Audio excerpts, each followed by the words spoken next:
Bab 3. Pekerjaan yang tersisa sudah tidak terlalu sulit. Wira hanya perlu membersihkan rumputnya, lalu menghaluskannya dalam lesung batu. Setelah bekerja hingga seluruh badannya sakit, Wira baru mengumpulkan seember rumput yang sudah dihaluskan.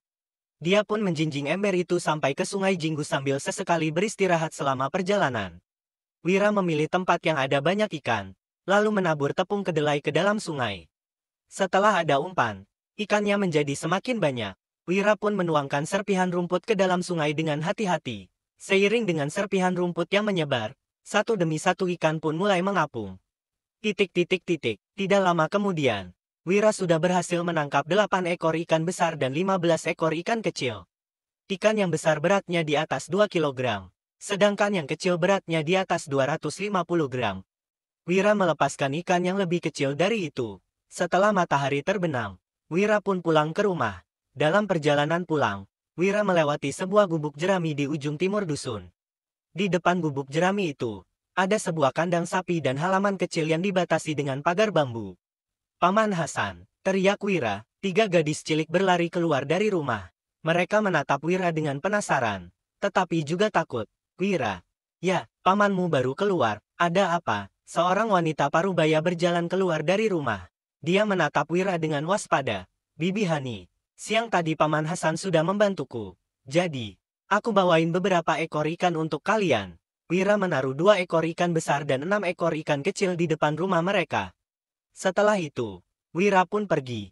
"Ah, ini sudah terlalu banyak, Wira. Kamu bawa pulang saja." Bibi Hani yang awalnya terlihat waspada pun tercengang. Pada zaman ini, semua orang hidup miskin. Kerabat yang membantu biasanya juga hanya memberi sedikit bahan pangan sebagai balasan. Mana ada orang yang langsung memberikan begitu banyak ikan. Bahkan kepala dusun yang paling kaya pun tidak rela membeli begitu banyak ikan pada saat tahun baru. Jika ikan yang diberi Wira dijual, mereka sudah bisa menghasilkan beberapa ratus gabak. Bagi Hani, hadiah ini terlalu berharga. Hani tidak mengerti kenapa si pemboros itu memberikan begitu banyak ikan untuk mereka. "Aku masih ada kok." Petik 2. Wira sama sekali tidak menoleh dan langsung pergi. "Ikan, ikan." Petik 2. 3 gadis cilik itu langsung mengelilingi 8 ekor ikan dengan bersemangat. Hani sangat kebingungan. Dia ingin memasak ikan itu untuk anaknya, tetapi juga merasa sayang dan takut. Tidak lama kemudian, Hasan dan kedua putranya kembali. Hani pun berkata dengan cemas, "Hasan, Wira bilang kamu sudah bantu dia. Jadi, tadi dia bawakan begitu banyak ikan untuk kita. Sebenarnya kamu bantu dia ngapain?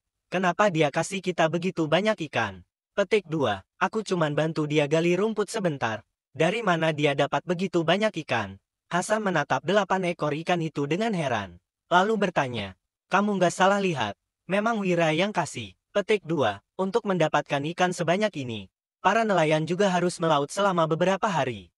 Kenapa Wira yang begitu lemah bisa menangkap begitu banyak ikan? "Aku toh nggak buta. Masa bisa salah mengenali Wira?" ujar Hani sambil memelototi Hasan. Namun, Hani sudah tenang karena Hasan memang sudah menolong Wira. Dia pun menyimpan ikan itu dan berencana memasak seekor untuk dinikmati mereka sekeluarga.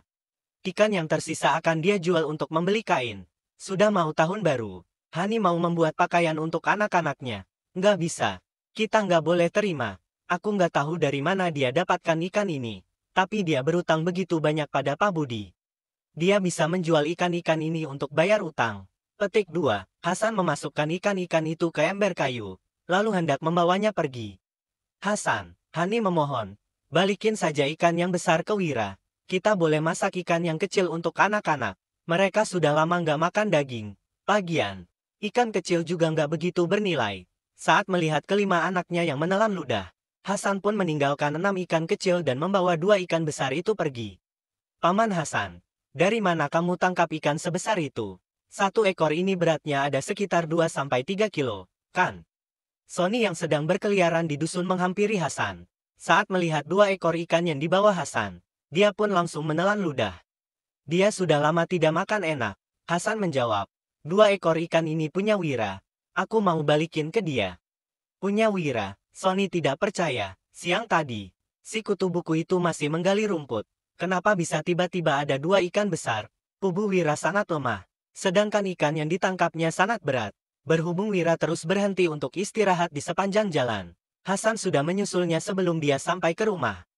Hasan mau mengembalikan ikannya, tetapi Wira tidak mau menerimanya. Paman, kamu ngapain sih?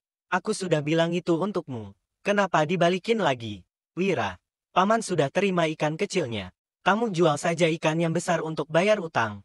Hasan langsung memasukkan ikan itu ke keranjang bambu Wira. Paman, harga 2 ikan ini juga nggak cukup bayar utang. Wira mengeluarkan ikannya lagi. Kalau kamu merasa nggak enak, suruh saja Danu dan Dodi untuk bantuin aku besok. Aku jamin kelak kalian pasti bisa makan daging tiap hari. Makan daging tiap hari. Hasan sangat kaget. Dia toh bukan pejabat. Mana mungkin dia bisa makan daging setiap hari. Sudah bagus apabila mereka tidak kelaparan. Namun, setelah melihat begitu banyak ikan yang Wira tangkap hari ini, Hasan pun sedikit menantikannya. Wira kemana? Kenapa masih belum pulang? Jangan-jangan dia kabur. Wulan menunggu di depan pintu dengan gelisah.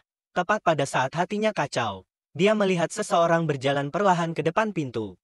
Wulan langsung berlari menghampirinya. Saat melihat keranjang bambu yang dipenuhi ikan, Wulan langsung terkejut. Dia mengulurkan tangannya dengan maksud untuk membantu Wira. Suamiku, kok kamu bisa punya begitu banyak ikan? Wira mencegah Wulan yang ingin membantunya mengangkat keranjang bambu itu. Lalu berkata, ini terlalu berat. Aku saja yang angkat. Wulan sangat kebingungan. Siapa yang memberi suaminya begitu banyak ikan? Wira berkata lagi, malam ini, ku masakkan ikan buatmu ya. Wulan memaksakan seulas senyum. Suamiku, kamu saja yang makan. Aku minum supnya saja. Besok, kita bisa bawa sisanya ke ibu kota provinsi untuk dijual. Wira memilih 2 ekor ikan yang beratnya sekilo. Lalu berkata, aku sudah punya cara untuk bayar utang. Nanti malam, kamu harus banyak makan. Kamu sudah terlalu kurus. Wulan menjadi sangat gelisah. Suaminya bermulut manis lagi. Jadi, ikan-ikan ini pasti didapat dengan cara ilegal. Wira membunuh dan membersihkan ikan yang akan dimasaknya. Wulan mau membantunya, tetapi Wira menyuruhnya untuk istirahat. Tidak lama kemudian, Wira membawa 2 ekor ikan yang sudah dia bersihkan ke dapur. Namanya saja dapur. Sebenarnya tempat ini hanyalah sebuah gubuk jerami yang diisi dengan kayu bakar, panci dan tungku api. Di dalam sebuah lemari kayu, terdapat 2 stoples yang berisi minyak dan garam kasar. Selain itu, juga ada 5 buah mangkuk dan 4 buah piring. Di sampingnya, ada sebuah gentong besar berisi air. Di atas gentong, terletak sebuah gayung dan talenan. Kesederhanaan tempat ini benar-benar mengejutkan Wira. Suamiku, kamu itu seorang pelajar. Aku saja yang masak. Wulan datang dengan membawa lampu minyak. Dapur yang tadinya gelap pun menjadi sedikit lebih terang. Nggak masalah. Aku cuman mau cepat-cepat makan. Ayo nyalakan apinya. Wulan pun memanaskan pancinya. Kemudian, Wira menuangkan 2 sendok besar minyak ke dalam panci. Suamiku, minyaknya terlalu banyak. Kalau begitu, minyak kita bakal cepat habis. Wulan sangat menyayangkan minyak yang digunakan Wira. 2 sendok besar minyak sudah cukup digunakan untuk setengah bulan. Kalau mau goreng ikan, minyaknya harus banyak. Gimana kalau gosong? Wira memasukkan kedua ekor ikan itu ke dalam panci. Suara gemericik begitu ikan masuk ke minyak panas pun terdengar. Aroma menggoreng ikan langsung menyerbat ke udara. Gluk, Wulan langsung menelan ludahnya. Aroma ikan goreng yang harum juga menyerbat keluar dari dapur. Ikan, keluarga Wira makan ikan. Makanan mereka bahkan lebih enak dari makanan kita waktu tahun baru. Harum banget, mereka pasti pakai banyak minyak. Dia sudah berutang begitu banyak. Kenapa masih berani makan ikan? Mana pakai begitu banyak minyak lagi? Dia memang boros banget. Saat mencium aroma ikan goreng yang harum, para penduduk yang melewati rumah Wira pun terlena. Sony datang ke rumah Wira untuk mengecek apa yang dimakan Wira. Begitu mencium aroma yang harum, Sony pun kehilangan selera untuk memakan tiwul di piringnya. Setelah menggoreng selama 15 menit, Wira mengeluarkan garam untuk menaruh rasa. Garam yang mereka pakai adalah garam yang belum dimurnikan. Warnanya masih sedikit kekuningan dan bercampur dengan kotoran. Meskipun harganya tidak mahal, hanya sekitar 50 gabak untuk setengah kilogram. Ada banyak penduduk yang tidak mampu membelinya. Setelah ikannya matang, Wira menaruhnya ke piring, lalu menaburkan sedikit serpihan sayuran liar. Kemudian, dia membawanya ke meja makan. Wira meletakkan sebuah piring berisi ikan di hadapan Wulan, lalu berkata, cepat makan. Nanti nggak enak kalau sudah dingin. Kruyuk, Wulan sebenarnya sudah lapar, tetapi dia tetap tidak menyentuh ikan itu. Dia malah bertanya dengan berlinang air mata, suamiku, jujurlah padaku. Dari mana kamu dapat ikannya?